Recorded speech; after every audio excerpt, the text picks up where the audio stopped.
over 17 years of horse racing action. The Sport of Kings, featuring Tommy Walski.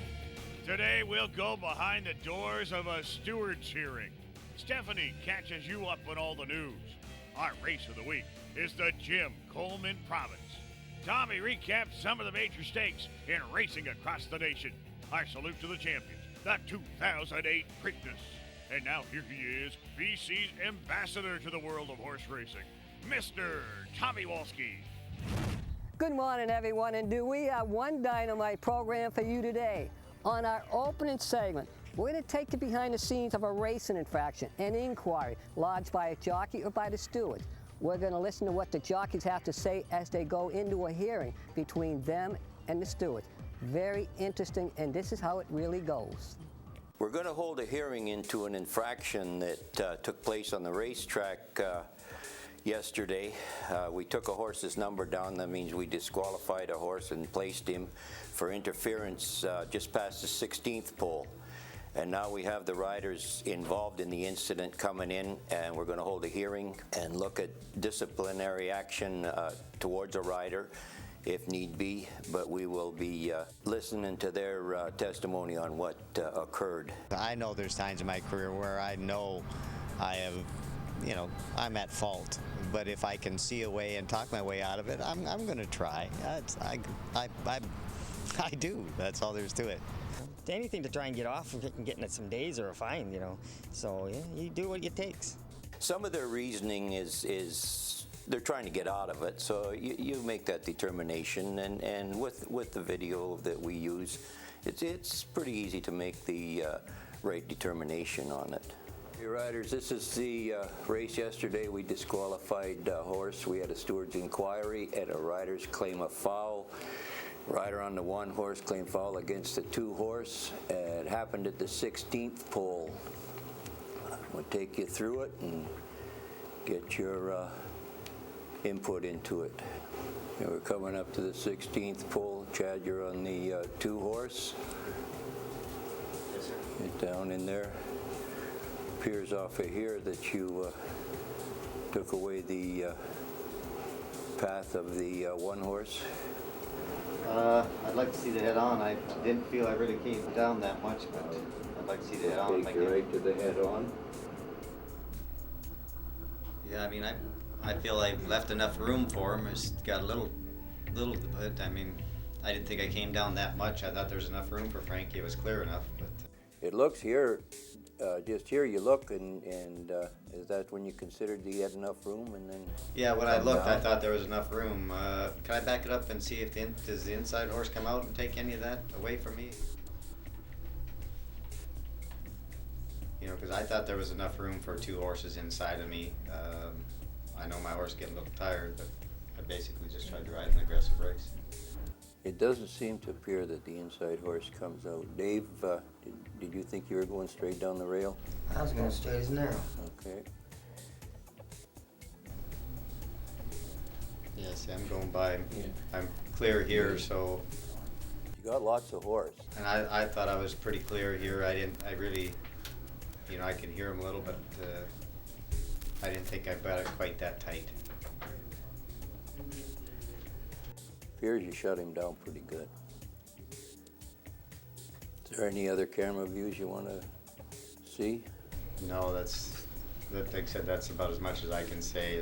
Like I said, I really thought I left enough room, and by views there, it's right here, borderline. Yeah, Well, he's clear of him, and I feel that I'm just riding there on was out. enough room for three horses there, and before the wire, he looked at me a little bit and still had it left-handed and came over on me, so that's why I stood up. But I feel that I could have won the race if I don't take a hold of my horse for the wire.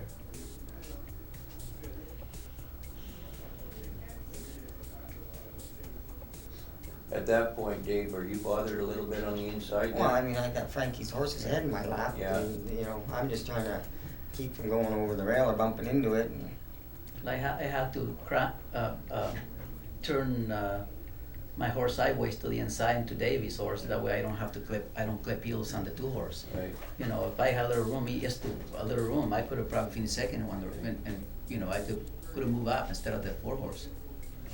But that's how I feel anyway. All right. Chad, anything else to add to this? No, I got nothing else I can add. Well, leave it with us and we'll make our decision and call the jocks room during the course of the day and let you know our decision. Well, the infraction on the racetrack, there's lots of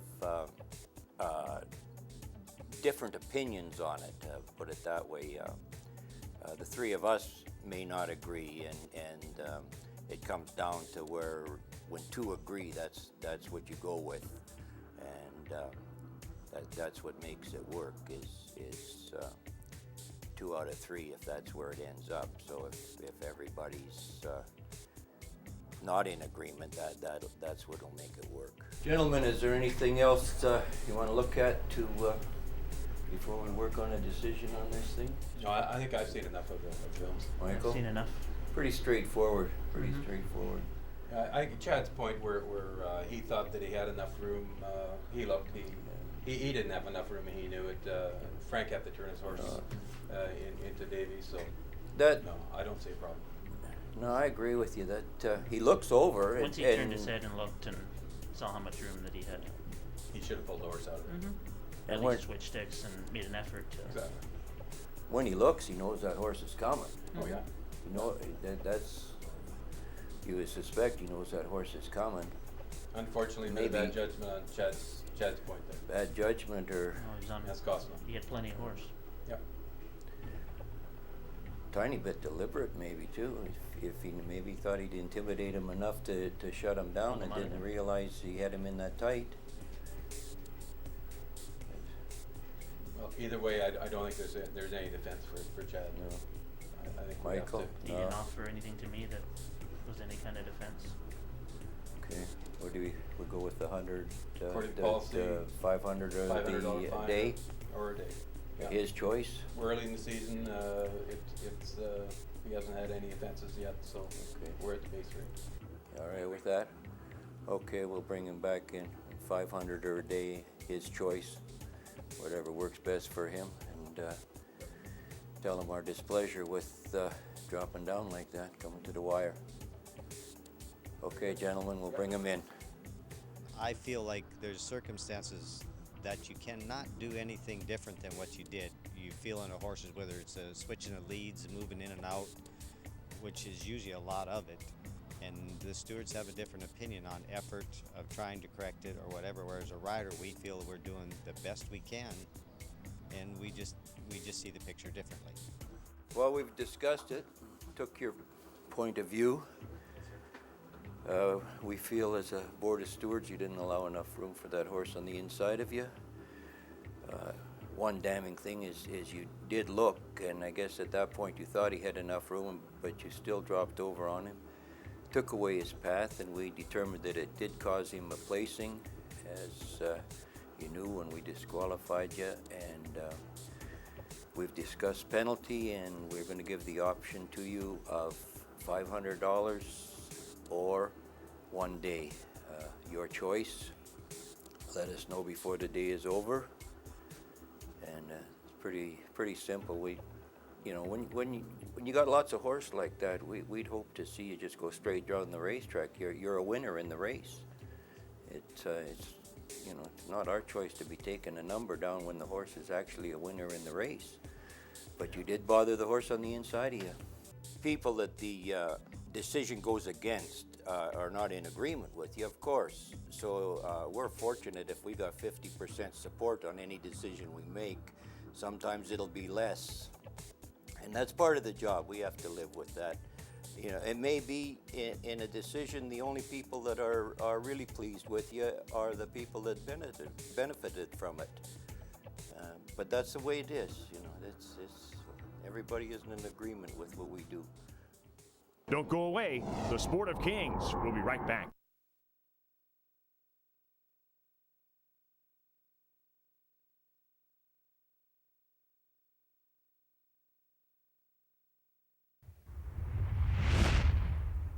And now, to get you up to date with all the happenings in and around the track, let's saddle up with our own Stephanie Mercier. Actor David Cassidy, famous for his role in the Partridge Family, is celebrating a big racing win.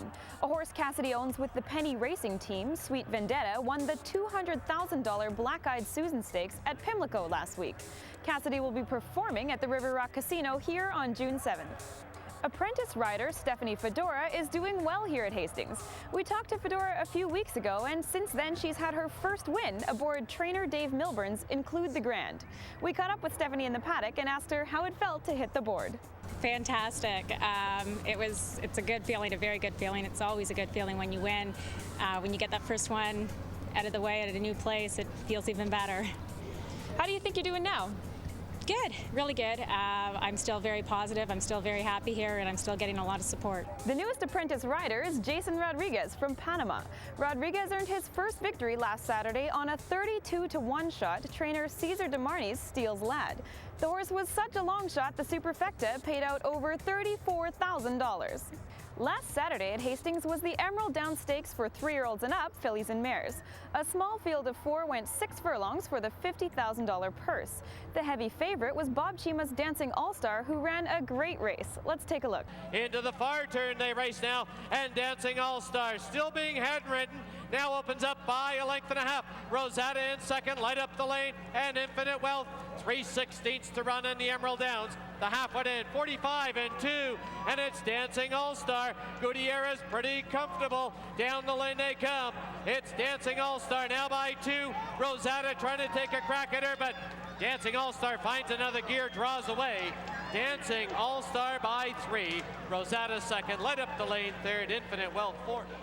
After the race, trainer Terry Jordan said Dancing All-Star would be heading next to either the $75,000 Penny Lane Stakes at Calgary's Stampede Park on the 15th of June or the $50,000 CTHS Sale Stakes here on June 21st. For Who's Hot this week, jockey Fernando Perez is on a streak. He's had 6 wins the past 3 race days. That puts him right on the heels of leading rider Mario Gutierrez, who had 7 wins. For trainers last week, Troy Taylor had 5 and Mel Snow had 3 wins. Tomorrow is Seniors Day at Hastings. Guests who are over 60 will get programs for only $1. The biggest deal ever made in racing. Last week, the ruler of Dubai, Sheikh Mohammed, bought Australian Woodland Stud and Racing Empire. Rumors are he spent between $500 and $800 million for the family-run operation, which comes with some 1,200 horses. Sheikh Mohammed is the world's biggest owner of thoroughbreds. That covers this week's news in horse racing. From the infield here at Hastings, I'm Stephanie Mercier, and now you're back on track. Racing Across the Nation is brought to you in memory of Jeff Robinson. Jeff was a breeder and an operator of Aaron Acres and was a great friend to horse racing. Now it's time for our Racing Across the Nation part of the program. This is where we take you to viewers across the country to look at some of the top horses, top jockeys, and big races that you ordinarily wouldn't get a chance to see unless, of course, you were watching the Sport of Kings.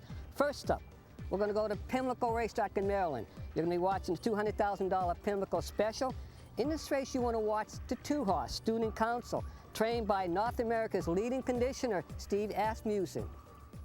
Student Council is one beaten. That's Ryan Surreal, who trails the field. 3/8 to go, and Gotcha Gold is still there. Temporary Saint Exchanger. Grasshopper trying to unwind with a run on the far outside. Student Council is outside of Sir Whimsy, who's tipping one off the fence. They're at the top of the stretch with a quarter to go at Pimlico, and Gotcha Gold spins on for home by 2.5, 3 lengths. Temporary Saint, Student Council, Grasshopper is laboring in between horses. Gotcha Gold still the one to get. Out here comes Student Council and Sean Bridgman on the outside. Gotcha Gold, Chuck Lopez looking for the line, and reeling him in. Student Council roaring up to Gotcha Gold. Student Council in the Pimlico Special by a neck from Gotcha Gold, Sir Whimsy, and Temporary Saint. Next up, we're still at Pimlico Racetrack in Maryland. You're going to be watching the $200,000 Black-Eyed Susan. It's for 3-year-old fillies. This is the alternative to the Preakness Stakes for the colts. In this race, you're going to watch number 2, Sweet Vendetta, bred by popular actor-singer David Cassidy. Midway on the turn, 3 of them line up. Shireen, Pius, Ashley, her entry mate, and she's all Eltish, 3 deep to the quarter pole. And the inside, Sweet Vendetta is trying to kick it in from 4th, and she's coming forward 5 lengths off the lead, but they turn for home, and She's All Elvish got some kick, though she lugged in just a bit. Now to the center, Sweet Vendetta trying to run her down. She's All Elvish, all out with 1 furlong to go. Left-handed, powerful stick of Garrett Gomez trying to keep her going. On the outside, Sweet Vendetta, Channing Hill rolling right by her. It's Sweet Vendetta. How sweet it is for Channing Hill and the Black-Eyed Susan, Sweet Vendetta. She's All Elvish. Seattle Smooth was 3rd and highest class. On our last race in the Racing Across the Nation segment part of the program, we take you east. You're going to visit Woodbine Racetrack in Ontario. You're going to be watching the $250,000 Celine Stakes. It's for 3-year-old fillies. In this race, pay particular attention to the horse in front, Verdana Bold. Dynamite race. Flank is Grayson Power. She's the umpires toward the inside, but Verdana Bold's looking awful strong inside the quarter pole. Verdana Bold is running huge as they turn for home. Grayson Power's dropped to the rail. Northern Craze is in between horses, in it for real on the outside, and it's Verdana Bold getting tired out there. Still holding on though. Final 16th. Grayson Power trying to reel in Verdana Bold. Far outside for in it for real. They're running out of ground. Here is the wire. Picture time. Picture time in the Celine. Maybe Verdana Bold to a closing Grayson Power. It is close. Time now for Sport of Kings Trivia. And here is today's trivia question. Name the only Triple Crown winner who was undefeated when they took home the Belmont Stakes. We'll have the answer for you in just a moment. Don't go away. The Sport of Kings will be right back.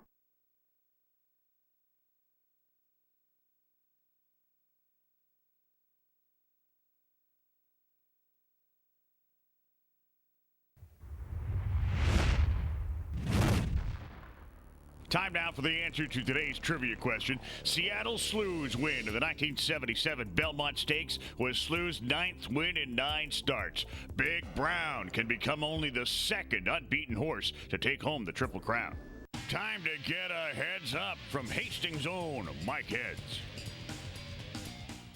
Always a popular feature during the thoroughbred season are the handicapping contests for the thoroughbred players, and we do have a contest starting on Friday, July the 11th, and each Friday until September the 26th. It's free to enter, $200 weekly winners, and 1 lucky person will win a trip to the DRF NTRA handicapping contest and be eligible to win over $1 million. Do check our Hastings Racecourse website for more details. Our race of the week for today is the $50,000 Jim Coleman Province Stakes.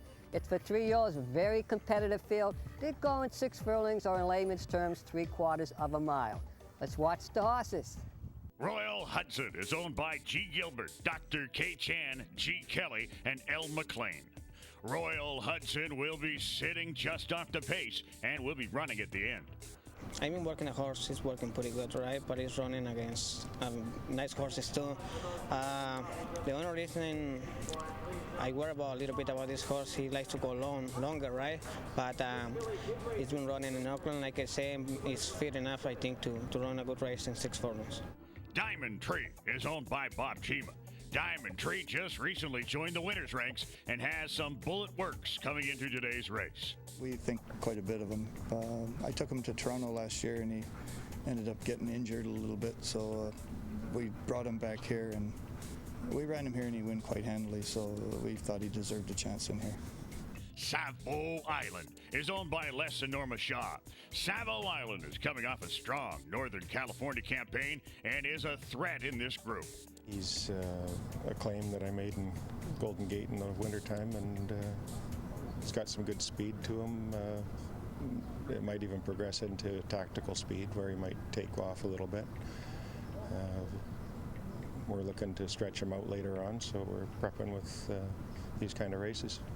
Tiger Heat is owned by Bud Millette. Tiger Heat is a strong Southern California horse that's looking to score his first win north of the border. Mr. Millette bought him in Texas, actually. Not many horses come from there, but that's where Bud got this one. And he ran him at Santa Anita a couple of times, and he ran very well for him, so we're going to give him a try in the stake, and I think he belongs in there. Till the Storm is owned by Mark Johnson and Born to Win stable. Till the Storm is a lightly raced 3-year-old and is making his first start of the season. Desert Elf is owned by Mr. and Mrs. Nick Felicella. Desert Elf is coming off a strong workout and leaves his blinkers in the barn for today's trip. And he washed out pretty good in the post spray, and he was finished before the race. He never relaxed because we put blinkers on it, and the California lip shank to let him relax, because in the morning he was just very, very strong cold, you know. So, and they've been schooling pretty good with the pony and with, here at the paddock during the races and outside, and so she's doing a lot better. And this field is pretty good 3-year-olds here. They're coming back, pretty good tough 3-year-olds. So I think we're better, and I'm just going to put him right in the middle and make a good run. I think he'll run really good. Crazy Coffee is owned by Butch Gertzen. Crazy Coffee has a win already against some of today's runners and will probably be the board favorite today. His first start here sprinting, I'm quite pleased with him. How's the race look on paper? Got a few new horses coming in, Savo Island coming out. You got a few horses come from these powerhouse barns, Jordan and Taylor. You got to respect their horses. They're in this game to win races. Surprisal is owned by Tempe Stable. Surprisal gets in light today, and he probably would have preferred a wet track. He's training good, and I think he's got as good a chance as anybody in there. He's not play strong. I think I can beat those horses. Peaceful Terzia is owned by Glenn Todd and Patrick Kinsella. Peaceful Terzia is coming off a strong opening day win and is a good bet to hit the board today. He'll come from out of it like he did last time. He'll sit just off. If the race goes right, we'll sit off the pace and come at him at the end. So, but you never know in a horse race. And now let's enjoy this strong field of 3-year-olds going 6 furlongs in the Jim Coleman Province. There they go. Field of 9, 3-year-olds sent on the way in the Jim Coleman Province. And from the outside now, Tiger Heat put on the early lead. Savo Island drives up along the inside. Diamond Tree gets a good spot in 3rd. It's Desert Elf in 4th. Peaceful Terzia. Then Till the Storm back to Surprisal. Crazy Coffee. Royal Hudson the trailer. He's already 10 off the lead. As they go into the clubhouse turn from the inside, Savo Island by a head. Right there on the outside, Tiger Heat second by 2. It's Diamond Tree in 3rd. Moving up on the outside, Peaceful Terzia. Then 2 lengths back now, Desert Elf, Surprisal, Till the Storm, Crazy Coffee, and Royal Hudson. Less than 3 furlongs to run. Opening quarter went in 22 flat. And Tiger Heat on the outside pops ahead in front. Savo Island trying to hold the rail. Second by a length and a half. Peaceful Terzia in 3rd. Diamond Tree 4th. Till the Storm. Then Desert Elf, Crazy Coffee, Royal Hudson, and Surprisal. A furlong from home. And on the inside, Savo Island, Tiger Heat. Here's Peaceful Terzia closing in the center of the track. Down the lane they come in the Jim Coleman Province. It's Savo Island. Peaceful Terzia on the outside. Tiger Heat 3rd. Peaceful Terzia to score. Glenn, first of all, run us through the race from your perspective from the grandstand. Well, horse broke good, and Jock put him right where we wanted him to be. Just set off the pace. The speed's sort of not been holding all day, and we were 3 wide the whole way, but he saved enough horse, and we only claimed this horse for $25,000. But I thought it was a pretty open field when we entered, and the horse ran a big race. To say off those words, you just said that you were confident. Yeah, I was actually pretty confident. I really was. I talked to Bob Cheeman, and I told him I was going to win this race. So. Any idea where he goes next? No, we'll see how he comes out of it, and I think he'd be a better horse going around the ground. He's an APND, and we claimed him to run him around the ground, but we haven't run him around the ground yet. So we'll see what kind of horse he is when he runs around the ground. Thanks a lot, Glenn. Thanks, Tom. Don't go away. The Sport of Kings will be right back.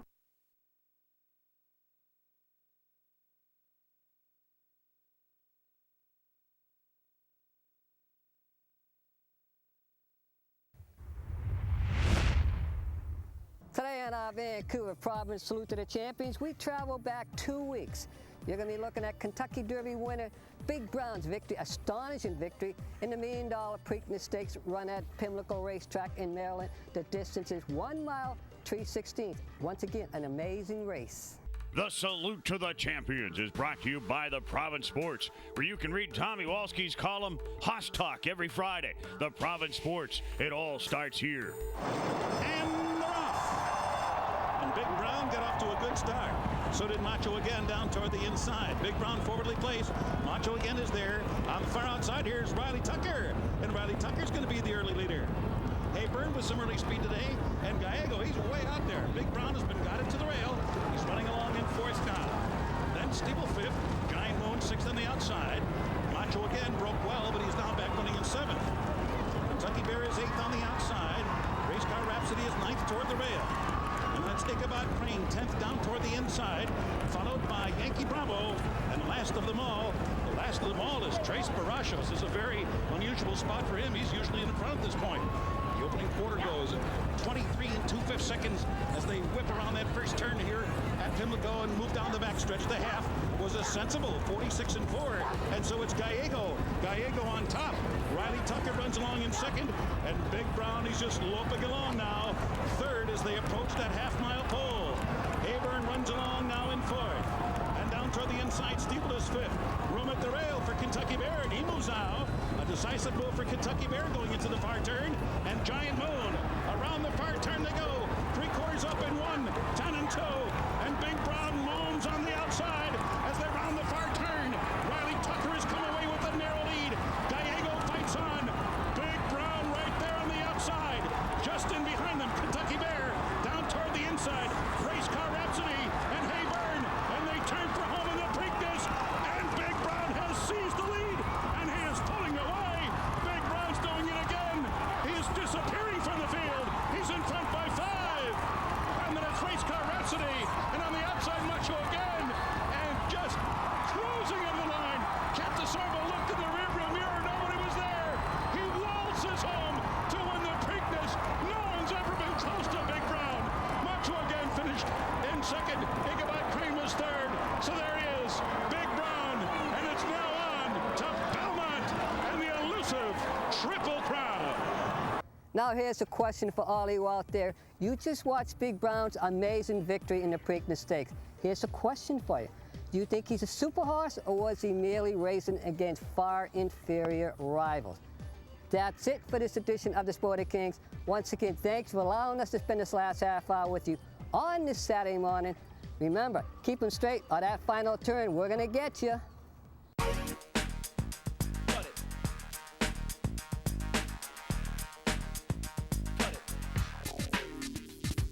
Come on.